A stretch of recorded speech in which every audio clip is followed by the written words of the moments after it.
लाखों सलाम शमे बज़्म हिदायत पे लाखों सलाम शहरे जारे रम ताजदारे हरम नौबहारे शफाअत पे लाखों सलाम। काश महशर में जब उनकी आमद हुआ भेजे सब उनकी शौकत पे लाखों सलाम। मुझसे खिदमत के कुदसी कहे आरज़ा मुस्तफ़ा जाने रहमत पे लाखों सलाम। शमे बज़्म हिदायत पे लाखों सलाम। मौला सामीन इकराम, स्टेज पे बैठे उलमा इकराम, पर्दे के अंदर बैठ करके सुनने वाली ख़वातीन इस्लाम, अस्सलाम वालेकुम व रहमतुल्लाहि तआला व बरकातुहू। नहमदुहु व नुसल्ली अला रसूलिहिल करीम, अम्मा बाद, औज़ु बिल्लाहि मिनश शैतानिर रजीम, बिस्मिल्लाहिर रहमानिर रहीम। कुल्लु नफ्सिन ज़ाइक़तुल मौत व नहनु अला ज़ालिका मिनश शाहिदीन व शाकिरीन वल्हम्दुलिल्लाहि रब्बिल आलमीन। आइए सबसे पहले हम सभी लोग मिल करके अपने नबी की बारगाह मुक़द्दस में झूम करके बवाज़ बुलंद दुरूद पाक पढ़िए। अल्लाहुम्मा सल्ली अला सय्यिदना शफ़ीना हबीबना मौलाना मुहम्मद बारिक वसल्लम सल्लल्लाहु अलैहि वसल्लम अलैहि या रसूलल्लाह सल्लल्लाहु तआला अलैहि वसल्लम। ये इसाले सवाब के लिए इस महफिल को सजाई गई है और एक शायर ने कहा था कि कहाँ भागे चले जाते हो, कहाँ भागे चले जाते हो तुम सब जानिबे मगरिब, कहाँ भागे चले जाते हो तुम सब जानिबे मगरिब। वहाँ सूरज भी जाता है तो जाकर डूब जाता है और जनाजा रहबरी करता है पीछे चलने वालों की। जनाजा रहबरी करता है पीछे चलने वालों की, दिखाता है उन्हें मंजिल जो रास्ता भूल बैठे हैं। दिखाता है उन्हें मंजिल जो रास्ता भूल बैठे हैं। लेकिन अब ये सिस्टम नहीं रहा। अब कहाँ लोग मंजिल के तलाश में हैं, मकान के तलाश में। मंजिल नहीं चाहिए, जो असल मंजिल है उसकी तलाश में लोग नहीं है। मकान कितना अच्छा हो जाए इसके तलाश में लोग जरूर हैं। मंजिल का पता यहीं से मिलता है जिसको महफिल मिलाद कहा जाता है। यहाँ से जो एक अच्छे आलिम की गुफ्तगू होती है, इस बात से आप तक ये बात पहुंचाई जाती है और उस मंजिल का तरीका बताया जाता है। लेकिन कहाँ लोग सुनने को तैयार है। कितना ही बड़ा मौलाना आ जाए, कितना ही बड़े मुफ्ती आ जाए, कितना ही बड़े पीर आ जाए, कितना ही खून पसीना बहा बहा कर एनर्जी लॉस करके वो तकरीर करे, बाद में जवाब मिलता है कि इस मौलवी का काम है कहना, हमारा काम है सुनना। इस काम से सुनो और इस काम से निकालो। क्या फायदा इतना पैसा खर्च करके, डेकोरेशन कराकर, जनरेटर लगाकर, शामियाना लगाकर, इतने उलमा को बुला करके उसके बाद तकरीर कराई जाए। आप अपना समय यहाँ दें, तब आपकी जबान से ये बात निकले कि इस मौलवी का काम था कहना, हमारा काम था सुनना। इस काम से सुनिए, इस काम से निकाल दिया। तो मैं अक्सर ये कहता हूँ कि ऐसे लोग महफिल में ना आए तो बेहतर। कोई जरूरत नहीं है साहब। ऐसा थोड़ी है कि आप नहीं आइएगा तो महफिलें नहीं होंगी, आप नहीं आइएगा तो उलमा नहीं आएंगे। अरे भाई, एक आदमी हो, तनहा हो, अगर दिल में उसका इश्क़े रसूल हो ना, तो एक शायर ने एक जुमला दिया था कि इश्क़े नबी कल्ब की गहराइयों में है, महफिल सजी हुई मेरी तन्हाइयों में। कोई जरूरत नहीं है कि 1 करोड़ लोग रहे तो जाकर तकरीर होंगे, कोई फायदा नहीं है साहब। 4 लोग हो, 4 लोग ही सुने और 4 लोग अमल कर दे तो हमारा बोलना भी कामयाब, उनका सुनना भी कामयाब हो सकता है। उनकी अमल की वजह से हमारी मग़फ़िरत हो जाए। 1 करोड़ हो सुने और उससे अमल ना हो, क्या फायदा हमको चिल्लाने का, क्या फायदा हमारी तकरीर से। क्यों ये सब बात बोली जाती, समझ गए? ये आज से नहीं है, पहली बार मेरी तकरीर नहीं हो रही है, कई बार मेरी तकरीर हो गई, लेकिन सुधार की कोई गुंजाइश नहीं। साहब, इतने हालात खराब है ना कि माँ की मैयत हो जाती है ना, माँ की मैयत हो जाती है तो घर की बहू को इतना तरीका नहीं है कि वो गुस्ल दे सके। हालात खराब है साहब। सास की मैयत हो गई है, कोई पड़ोस की औरत आएगी गुस्ल देने के लिए। इस चीज का ख्याल रखिएगा, जितना मर्द के शत्रु को देखना एक मर्द के लिए हराम है, उतना ही औरत को जो गैर महरम है वो भी नहीं देखेगी। क्या समझते कि औरत के जिस्म को देखे ये जायज है? ऐसा नहीं है साहब। बेहतर यही है कि जिस घर की औरत का इंतकाल हुआ है उसकी बेटी हो या फिर उसकी बहू हो वही वही कफन पहना। बेहतर तरीका ये है, या बाप का इंतकाल हो तो बेटा दे या फिर उसका पोता दे, उसका घर का कोई दे, उसका भाई दे, दूसरा कफन पहना। लेकिन कहाँ ये सब सीखने की जरूरत है, लेकिन ये सब नहीं सीख सकते, नहीं सीख सकते। अब अपने बच्चों की तालीम, एक बाप का इंतकाल हो जाता है, माँ का इंतकाल हो जाता है, वो तो ठीक है नहीं आता है। उसके बाद जिस बाप ने जिंदगी भर कमाया, जिस माँ ने बेटे की परवरिश की, खुद गीले पर सोकर बेटे को सूखे पर सुलाया और तरह तरह की परेशानियां झेली, उसके बाद भी जनाजे में खड़े होने वाला वो बेटा ना तो नियत ढंग से पढ़ पाता है ना ढंग से खड़ा हो पाता है। मिट्टी देने जाता, मिट्टी देने की दुआ याद नहीं होती साहब। देखिएगा जिसके बाप की मैयत होती है ना, मिट्टी देते हुए तो 5 बार डालेगा, कोई 7 बार, कोई 11 बार डालेगा। पता नहीं है कि कितना मरतबा मिट्टी डालनी चाहिए, क्या पढ़ना चाहिए भी तो मालूम नहीं है। बैठ करके मिट्टी डालनी चाहिए, खड़े होकर झुक करके मिट्टी डालनी, ये भी तरीका मालूम नहीं। हाँ, ऐसे हालात होता था। कम से कम अपने बाप के एहसान को तो मानिए, माँ के एहसान को तो मानिए कि बड़ी मुश्किलों से बाप ने मेरी परवरिश की है, माँ ने बहुत मुसीबतों को झेला है, तब जाकर के मुझे बड़ा किया है। वरना एक मर्तबा अपने दिमाग को लगाइएगा, आपकी तरह जवान लोग कितने ऐसे हैं जो फुटपाथ पर भीख मांग रहे हैं, चौराहे पर दुकान जाकर के हाथ फैला रहे हैं, कोई उनका कोई सहारा नहीं है, ना कोई आशियाना है।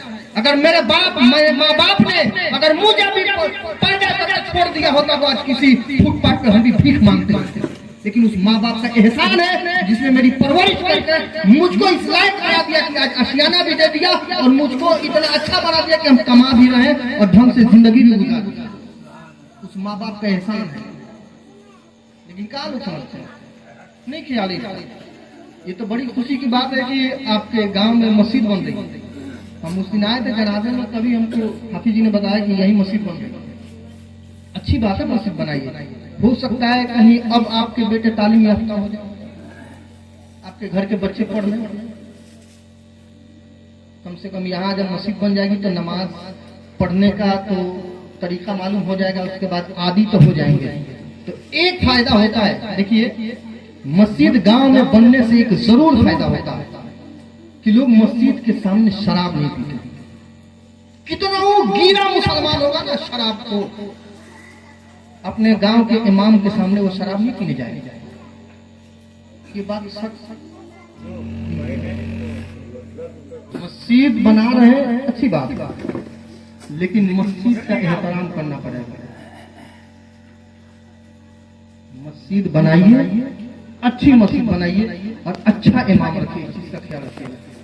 इमाम ऐसा लोग रख रहा है, सुनिएगा, जो 4000 में महीना भर नमाज पढ़ा दे, 4000 में महीना भर नमाज पढ़ा दे, तो 4000 का जो मौलवी मिलेगा ना वो 4000 के लायक है। 4000 का जो मौलवी मिलेगा वो 4000 के लायक होगा। पूछिए ना, हम लोग जाते हैं निकाह पढ़ाने, कई जगह तो ऐसा होता है कि निकाह का जो पैड होता है ना उस पर उर्दू लिखने नहीं आता। हाँ जी, इतने ऐसे माने घटिया किस्म के कुछ लोग अपने गांव में इमाम रख लिए। वो सब मौलवी और आलिम और हाफिज नहीं होता है, वो सब होता है कहीं गया, अपनी नमाज का तरीका सीख लिया, खुद से जानकारी ले लिया, बस उसको पैसा मिल रहा है, ढंग का खाना मिल रहा है, तो भीख मांगने से बेहतर समझता है कि हम आकर के यही नमाज पढ़ाएं, लोग बुर्बक नहीं और बुर्बक बना देना। हो रहा है गांव में मस्जिद बना रहे तो किसी आलिम से राब्ता करके, बेहतरीन हाफिज आपके गांव में, इन्हीं से राब्ता कीजिए कि एक ऐसे इमाम को दीजिए जो यहाँ रहे और शरीयत का पाबंद हो। अच्छा आलिम या अच्छा हाफिज दीजिए जो ढंग से यहाँ पढ़ाई करे, पढ़ाए बच्चों को और अच्छी तरह से, ताकि आपकी नमाज भी दुरुस्त हो जाए। और मस्जिद बनाइए, हिस्सा लीजिए मस्जिद में जितना ज्यादा हो सके। मस्जिद का एक फायदा मैं आपको तो बसैया नाम सुने आप लोगों, सिर्फ हम ही लोग की बिरादरी, सिर्फ हमारी बिरादरी, धोबी बिरादरी, कोई और बिरादरी नहीं। लेकिन उस बसैया में जाकर के देखिए, पहले इतना शराब पीने वाले आदमी थे ना, वहाँ मेरी खाला का, मेरी मौसी का घर है, मस्जिद के पीछे जो बड़ा सा दलान है ना, वही घर है, वो दलान है उनका। तो हम जब भी जाते थे ना, वहाँ देख करके हमको हैरत होती थी कि इस गांव में और हमारी बिरादरी में इतने घटिया लोग हैं। शराब पीने आदि कि बाप बेटा के सामने बैठ के शराब पीता, जल्दी कोई बसैया जाने को तैयार नहीं था, हालात इतने खराब था। आज जाइए, जो भी जाता वहां से खुश होके आता भाई। अकेला दम पे उन लोगों ने आपस में चंदा करके 2 मंजिला मस्जिद बना दिया। नमाजी भी इनका माशाल्लाह बहुत अच्छे होते, लोग नमाज के पाबंद भी हो गए, लोग शरीयत की जानकार भी हो गए, ऑर्केस्ट्रा सब बैंड हो गया वहां। कि मस्जिद अच्छी बनाने की तरबियत और एक बेहतरीन आलिम की वहां तरबियत पाई सब लोगों ने, तो आज जाकर के वहां के हालात सुधर। इमाम अच्छा रखिएगा तो आप समझ जाइएगा। मस्जिद में ज्यादा हिस्सा लीजिए। क्यों? अल्लाह फरमाता है कि जिसने मेरे घर को मेरे लिए बनाया, अगर तुमको दुनिया में जन्नती इंसान देखना है तो उस शख्स को देख लेना जिसने मस्जिद को बनवाया। एक राजा था जिसने सोचा कि मैं अपने पैसा से मस्जिद बनाऊंगा, अपने पैसा से, किसी का 1 रुपया नहीं लगेगा। उसी के घर में एक नौकर था, लकड़हारा था। उन्होंने 3-4 ईंट लेकर के, ज्यादा नहीं 3-4 ईंट लेकर के क्या बोला कि मेरी ख्वाहिश है कि ये मेरी 3-4 ईंट है, मेरी मेहनत की कमाई है, इस ईंट को आप इस मस्जिद में लगा दीजिए, मेरी ख्वाहिश यही है। तो उसने इनकार कर दिया। राजा ने कहा ना, मेरे पास पैसे की कमी नहीं है, सारा पैसा जितना लगेगा सारा पैसा मेरा लगेगा, मैं अपनी कमीनी से, मैं अपने पैसे से मस्जिद को बनाऊंगा, इसमें किसी का 1 रुपया नहीं लगेगा। वो वहां से गया, जाने के बाद लकड़ी के गेठरी लिया, उसमें अपनी 3 ईंट को 4 ईंट को रखा और उसी लकड़ी में लपेट करके बांध दिया। बांधने के बाद लेके जहाँ बहुत सारी ईंटें रखी गई थी मस्जिद बनाने के लिए, वहीं पर अपनी गेठरी को रख दिया और लकड़ी को खोला, ईंट निकाल करके उसमें डाल दिया, फिर गठरी को बना, लकड़ी लेकर के चला गया। जब मस्जिद पूरी तरह से बन करके तैयार हो गई तो वो राजा रात में जब सोया तो ख्वाब में देख रहा है कि मैं जन्नत में टहल रहा हूँ, जन्नत में टहल रहा हूँ। जैसे जन्नत में टहल रहा था, देखा कि बहुत आलीशान महल बना हुआ है और उस महल पर उस राजा का नाम लिखा हुआ। वो देख करके पूछा, ये महल और इस पर मेरा नाम लिखा है, क्यों? जवाब आया कि तूने दुनिया में अल्लाह के घर को बनाया है, मस्जिद को बनाया है, अल्लाह को तेरी अदा इतनी पसंद आई कि तेरे लिए जन्नत में एक महल बना। जैसे अपने महल से आगे गुजरा तो देख रहा है कि सेम मेरी तरफ